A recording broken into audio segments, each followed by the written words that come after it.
Jessica Wongso lahir pada 9 Oktober 1998 merupakan seorang perancang grafis kebangsaan Indonesia yang viral dan terkenal di TV pada saat itu karena membunuh temannya sendiri yang bernama Wayan Mirna Salihin pada 6 Januari 2016 di Cafe Oliver Grand Indonesia.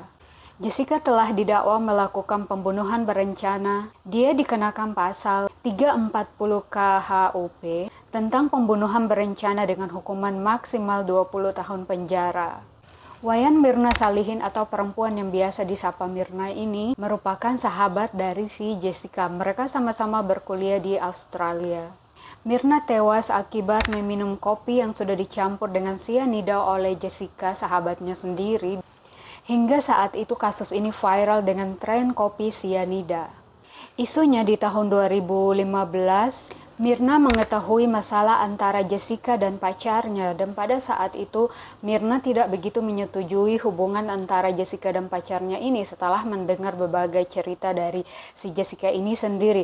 Kata Mirna, untuk apa macarin orang yang gak modal dan juga pengguna narkoba? Karena pacarnya Jessica ini adalah pengguna narkoba dan sering bermasalah dengan hukum atau dengan orang lain. Menurut si Mirna sebagai sahabatnya Jessica, dia menyarankan untuk Jessica memutuskan saja pacarnya itu karena pacarnya ini selain Mirna merasa bahwa pacar Jessica ini benar-benar tidak berguna. Karena pacarnya Jessica ini sudah pengguna narkoba, kasar, dan menurut Mirna pacarnya Jessica ini tidak bermodal, jadi untuk apa macarin orang seperti itu. Katanya si Jessica ini tersinggung dengan omongan si Mirna ini, akhirnya Jessica memutuskan komunikasi antara dia dan Mirna. Namun tak lama setelah itu Jessica ini putus dengan pacarnya dan katanya ketika dia sudah putus dengan pacarnya si Jessica ini semakin tersinggung dan marah dengan ucapannya si Wayan Mirna tadi yang menasehatinya untuk memutuskan saja pacarnya, untuk apa memecari orang yang gak modal, pengguna narkoba, kasar lagi. Dan untuk membalas sakit hatinya tersebut, Jessica pun mulai merencanakan pembunuhan berencana yang akan dilakukannya terhadap si korban Wayan Mirna Salihin ini. Jessica yang sebelumnya memutuskan komunikasi antara dia dan si Mirna, dia mulai membangun komunikasi lagi dengan Mirna.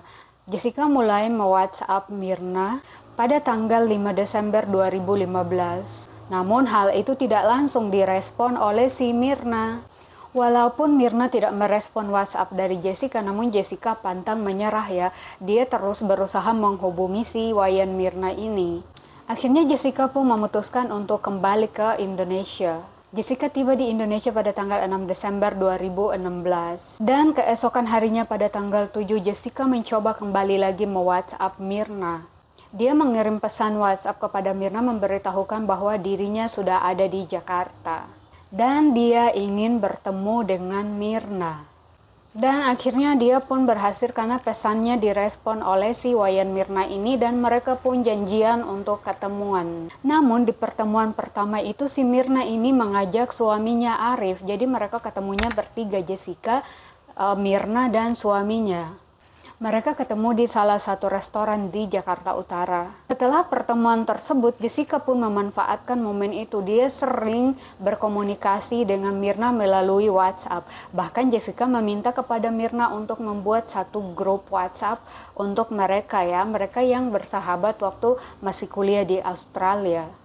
Si Mirna pun akhirnya bikin grup WhatsApp yang isinya adalah Mirna, Jessica, Hani, dan Vera. Nah, mereka Hani dan Vera ini yang pada akhirnya mereka pun ikut menjadi saksi dalam kasus ini di persidangan.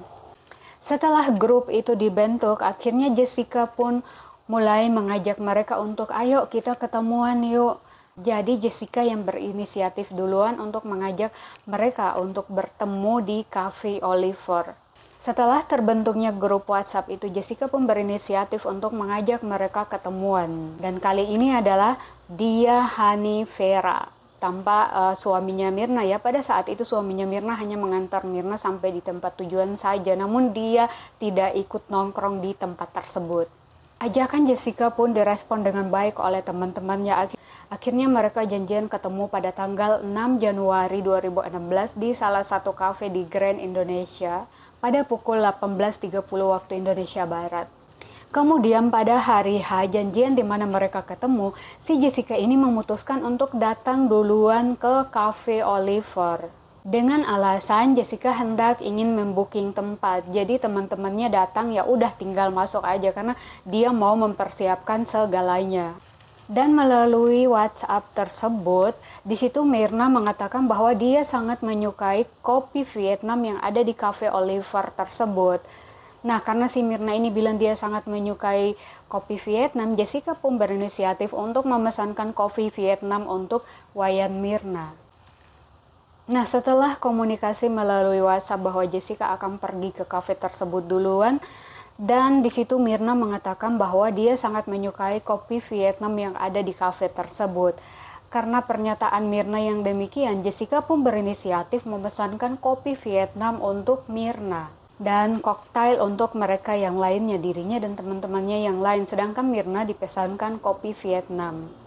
Jessica tiba di restoran pukul 15.30 waktu Indonesia Barat dan teman-temannya saat itu belum datang. Namun anehnya si Jessica ini udah langsung memesan minuman untuk mereka.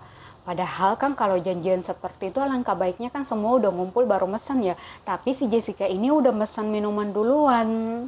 Padahal teman-temannya belum ada di tempat ya. Misalnya itu adalah minuman panas ya bakalan udah dingin ketika mereka datang. Kalaupun itu adalah es ya esnya udah pasti meleleh ya kalau mereka udah datang. Jadi kalau logikanya orang benar yang mesennya ketika semua udah ada di tempat. Bukan yang lain belum ada masa udah dipesan. Dari caranya Jessica itu aja udah janggal dan salah ya. Ketika sampai di kafe tersebut, Jessica pun memperhatikan secara seksama sekitaran di kafe tersebut ya, entah CCTV, posisi meja dan sebagainya. Akhirnya si Jessica ini memutuskan untuk memilih salah satu meja yang ada di pojokan. Setelah memesan kopi tersebut, Jessica pun langsung meninggalkan kafe tersebut, pergi ke toko ya. Dia membelikan oleh-oleh untuk teman-temannya. Jessica meminta kepada kasir agar sabun-sabun itu dibungkus dan dimasukkan ke 3 paper bag karena itu hadiah untuk teman-temannya ini yang akan ditemuinya. Setelah membeli oleh-oleh untuk ketiga temannya ini, Jessica pun langsung kembali ke restoran pada pukul 16.14 waktu Indonesia Barat. Ketika sampai di restoran tersebut, pesanan Jessica pun mulai diantarkan oleh waitress ya ke ruang no smoking yang sudah dipilih oleh si Jessica ini. Jessica sengaja memilih meja nomor 54 yang merupakan tempat duduk sofa setengah lingkaran yang membelakangi tembok dengan area tertutup. Walaupun masih ada meja lainnya yang masih kosong, namun karena itu di area terbuka, jadi Jessica memutuskan untuk memilih meja yang di area yang sangat tertutup. Mungkin karena Jessica ini sudah punya niat jahat dari awal ya, jadi bagaimana caranya dia menghindari CCTV dan orang-orang yang kemungkinan bisa jadi saksi di kasus ini. Sesampai di meja 54, Jessica langsung meletakkan 3 paper bag tersebut yang sudah dipersiapkan untuk dibagikan ke teman-temannya ini. Jessica pun langsung memesan minuman dan langsung juga membayar minuman tersebut ya, padahal teman-temannya ini belum datang. Jessica juga lagaknya sangat aneh ya, karena dia terlihat di CCTV memperhatikan tempat tersebut ya. Dia memperhatikan setiap area secara detail. Akhirnya dia memutuskan untuk duduk di tempat yang tertutup tadi. Dan hal inilah yang memberatkan Jessica di kasus persidangan ya, karena semua bukti itu jelas tertuju kepada Jessica. Ketika pelayan mengantarkan minuman lainnya ke meja yang sudah dipesan oleh Jessica ini, pelayan ini melihat bahwa sedotan sudah berada di dalam kopi Vietnam tersebut yang dipesankan Jessica untuk Wayan Myrna. Padahal sebelumnya sedotan itu ada di luar ya, dan posisinya juga si Myrna ini belum datang. Kenapa sedotannya sudah ada di gelas kopi tersebut? Setelah semua pesanan datang dan sudah ada di meja, si Jessica ini sengaja menggeser kopi tersebut. Setelah dia menggeser, Jessica pun meletakkan paper bag tadi ya, yang dia beli oleh-oleh untuk teman-temannya. Jadi paper bag ini disusun sama Jessica untuk menutupi gelas-gelas minuman tadi. Jadi tidak terlihat oleh orang-orang di sampingnya ataupun dari CCTV. Jadi misalnya Jessica itu memasukkan cyanida atau racun apapun ke dalam kopi tersebut, benar-benar tidak terlihat di CCTV ataupun oleh orang-orang sekitar. Jadi tidak ada yang melihat secara langsung kalau Jessica itu memasukkan kopi cyanida kalau Jessica itu memasukkan cyanida ke dalam kopi tersebut, racun atau apapun itu ya, karena Jessica benar-benar melakukan semuanya dengan secara sempurna ya. Ya wajar kalau dia terjerat hukum ya, dan susah untuk membenarkan diri karena semua bukti udah jelas-jelas. Ya ngapain juga sih Jessica letakin paper bag buat nutupin seperti itu, mindahin sana sini. Kalau emang orang bener ya, udah mesen minuman duluan aja udah salah. Nah, jadi terlihat di CCTV setelah Jessica itu menyusun minuman tersebut, ada gerakan-gerakan yang menandakan bahwa si Jessica ini memasukkan sesuatu ke dalam gelas kopi tersebut, namun tidak terlihat dengan jelas ya, karena itu tertutupi oleh paper bag yang sudah disusun oleh Jessica. Nah, setelah ada gerakan-gerakan seperti Jessica memasukkan sesuatu ke dalam kopi tersebut, setelah selesai Jessica pun kembali memindahkan paper bag tersebut. Jadi setelah itu Jessica memindahkan paper bag itu ke belakang sofa. Jadi sangat aneh ya, untuk apa dia melakukan menyusun tersebut. Kalau memang Jessica tidak ada niat jahat dan tidak memasukkan racun ke dalam kopi tersebut ya, untuk apa Jessica melakukan hal itu? Jadi udah jelas-jelas ya kalau Jessica itu terbukti bersalah. Tak lama setelah itu, Myrna sama Hani pun datang. Mereka langsung masuk dan menghampiri Jessica dan duduk di meja nomor 54 yang sudah dipesan oleh Jessica. Yang mereka pun agak kaget dong, kok udah dipesan minumannya, kata si Myrna, harusnya nanti aja gitu, kenapa dipesan duluan? Myrna pun ketika melihat minuman tersebut, dia nanya, ini punya siapa? Terus kata Jessica sambil nyodorin minuman itu ke Myrna, ini buat lo. Tadi kan lo bilang di WhatsApp kalau kamu suka kopi Vietnam, ya udah makanya aku pesanin. Terus kata si Myrna, lah ngapain dipesan duluan? Harusnya nanti aja pas aku udah datang. Cuman ya Jessica ini maksudnya ya udah karena kamu suka ya aku pesanin aja duluan. Jadi pas datang ya tinggal minum aja gitu. Terus kata Myrna, oh ya udah thank you. Setelah itu Myrna pun langsung mengambil kopi tersebut dan meminumnya. Setelah diminum oleh si Myrna ini, dia langsung meletakkan kembali kopi itu di atas meja dan sambil mengebas-gebaskan mulutnya ya, kata Myrna, kok nggak enak, kok rasanya beda. Selain gak enak dan rasanya beda, lidahnya si Myrna ini jadi terasa panas dan menyengat. Si Myrna sambil bersandar di sofa, dia sambil ngibas-ngibasin tangannya ke mulutnya ya, karena dia ngerasa lidahnya seperti terbakar. Kemudian si Myrna ini langsung nyodorin kopi tadi ke si Jessica, kayak, nih cobain deh, rasanya beda gitu. Tapi si Jessica ini langsung menolak, dia nggak mau mencicipi kopi tersebut. Nah si Hani langsung gercep, si Hani langsung ngambil kopi tersebut dan coba nyicipin. Nah si Hani ini ketika nyicipin, dia kan hanya nyicipin, terus pas dia nyicipin itu lidahnya terasa seperti terbakar. Nah tak lama setelah itu si Myrna ini langsung tiba-tiba kejang-kejang dan keluar busa dari mulutnya. Si Hani ini langsung panik dong, dia langsung segera meminta bantuan. Pelayan-pelayan di kafe tersebut pun segera menghampiri. Melihat Myrna dalam kondisi tersebut, Myrna udah langsung pingsan ya. Si Hani ini mencoba membangunkan Myrna. Sedangkan si Jessica sendiri hanya duduk diam di tempat ya, tidak melakukan apapun. Sedangkan si Hani ini panik dong, sibuk bangunin si Myrna dan mencoba memberikan pertolongan pertama. Ketika pelayan lari dan menghampiri meja di mana terjadi kejadian tersebut, pelayan ini langsung ngecek kopi yang diminum sama Myrna. Pelayannya bingung lah, kok kenapa kopinya jadi warnanya kuning kunyit ya? Kan kopi harusnya warnanya mocha ya.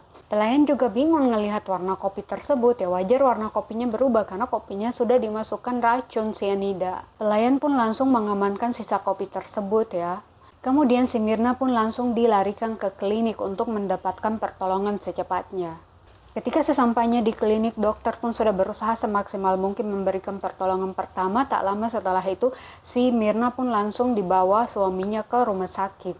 Sesampainya di rumah sakit, dokter pun segera memeriksa Myrna dan mencoba memberikan berbagai macam pertolongan ya untuk membangunkan si Myrna ini yang masih dalam keadaan pingsan. Dokter tetap melakukan tindakan medis kepada Myrna walaupun denyut nadinya sudah nggak terasa, jantungnya sudah nggak berdetak, dan nafasnya sudah terhenti ya pada saat itu. Namun tetap dokter mencoba melakukan pompa jantung dan paru-paru ya, mencoba menolong si Myrna ini. Namun setelah dokter berupaya semaksimal mungkin, namun si Myrna ini sudah tak tertolong lagi dan Myrna dinyatakan meninggal akibat keracunan kopi cyanida tersebut. Namun ketika kasus ini sedang diproses, Jessica ini benar-benar kekeh. Jessica tidak mau mengakui bahwa dia sudah memasukkan racun ke dalam kopinya si Mirna ini ya. Sedangkan anehnya lagi pada saat itu ketika Jessica kembali dari cafe Oliver, Jessica itu langsung membuang celana yang dipakainya pada saat itu. Nah, celananya ini sempat dicari tapi tidak ditemukan karena sudah dibuang oleh Jessica. Kata Jessica karena celananya itu sobek di sakunya. Sedangkan pada saat itu dikatakan bahwa kemungkinan celananya Jessica ini kena sianida tersebut sehingga Jessica ingin menghilangkan barang bukti. Jadi Jessica membuang celana tersebut. Setelah menjalani 32 kali persidangan, akhirnya Jessica pun dinyatakan bersalah oleh hakim dan Jessica harus menjalani hukuman selama 20 tahun penjara. Ya, setimpal lah dengan apa yang sudah dilakukan Jessica ini. Setelah sekian lama kasus ini pun mulai dilupakan dan berlalu ya. Namun di tahun 2023 baru-baru ini kasus ini kembali mencuat dan meledak karena Netflix mengangkat kisahnya si Jessica ini dijadikan film dokumenter. Akibat dari diangkatnya kisah Jessica ini menjadi sebuah film dokumenter, akhirnya viral di TikTok dan netizen itu berpetisi dan mati-matian membela bahwa si Jessica ini tidak bersalah. Netizen menganggap bahwa si Jessica ini dijebak.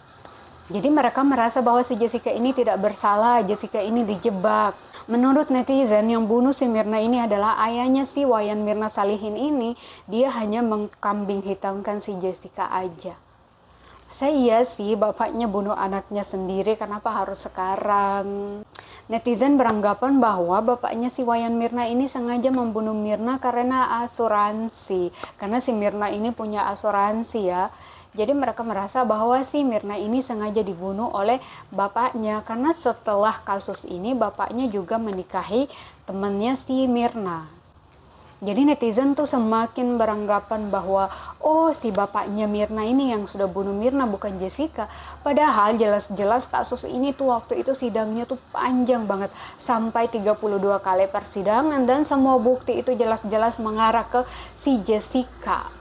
Jadi nggak kesan seperti dibuat-buat seperti Jessica yang meletakkan paper bag itu di atas meja menutupi minuman. Dia sengaja memesan meja yang nggak begitu terlihat oleh CCTV. Dia melakukan segalanya dengan sempurna dan terencana. Bisa-bisanya mereka mengatakan bahwa si Jessica ini nggak bersalah. Ingat 32 kali persidangan loh. Sidang ini sangat panjang banget, waktu itu disiarin di TV sampai itu selesai dan ngikutinya aja capek gitu. Gak mungkin dong.